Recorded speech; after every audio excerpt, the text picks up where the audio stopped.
Hello friends, welcome to Sundar's lunch box. ఈరోజు మనం చాలా సాఫ్ట్గా దుదల మెత్తగా ఉండే సెట్ దోశ రెసిపీని చూద్దాము.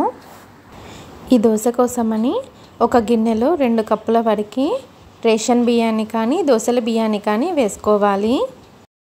తర్వాత 1/2 కప్పు మినపగుళ్ళు, 1/2 టీ స్పూన్ మెంతుల్ని వేసుకొని పప్పుల్ని 2-3 సార్లు శుభ్రంగా కడగండి. 2-3 సార్లు శుభ్రంగా కడిగిన తర్వాత మినపప్పు బియ్యాన్ని 4 గంటలు నానబెట్టండి. మినపప్పు బియ్యం 4 గంటలు నానిన తర్వాత పిండి వేసుకునే 10 నిమిషాల ముందు వేరొక గిన్నెలో 1 కప్పు వరకు అటుకుల్ని వేసుకొని వీటిని కూడా 2 సార్లు కడిగి ఒక 10 నిమిషాలు నానబెట్టండి. అటుకులు నానిన తర్వాత ఈ అటుకుల్ని మినపప్పు బియ్యంలో కలిపేస్తున్నాను.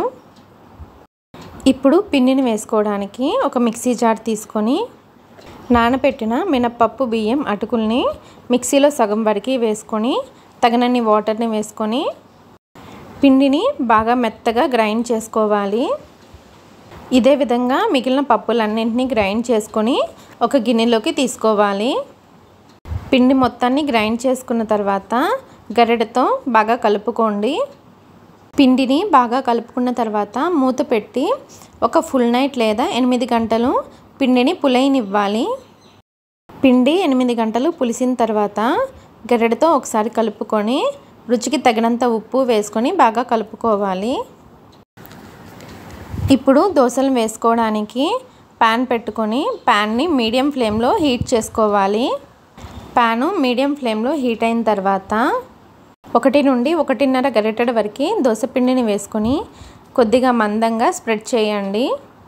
తర్వాత దోశని మీడియం ఫ్లేమ్లోనే కాల్చుకోవాలి. దోశ పైన తడి ఆరిన తర్వాత కొద్దిగా ఆయిల్ని వేసుకొని దోశని కాల్చుకోవాలి.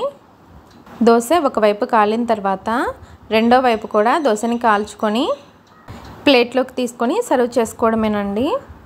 ఈ దోశల్ని మీకు నచ్చిన ఏ చట్నీతో సర్వ్ చేసుకున్నా చాలా బాగుంటాయండి. ఇదే విధంగా మీకు ఎన్ని దోశలు కావాలంటే అన్ని దోశల్ని వేసుకొని ఎంజాయ్ చేయండి.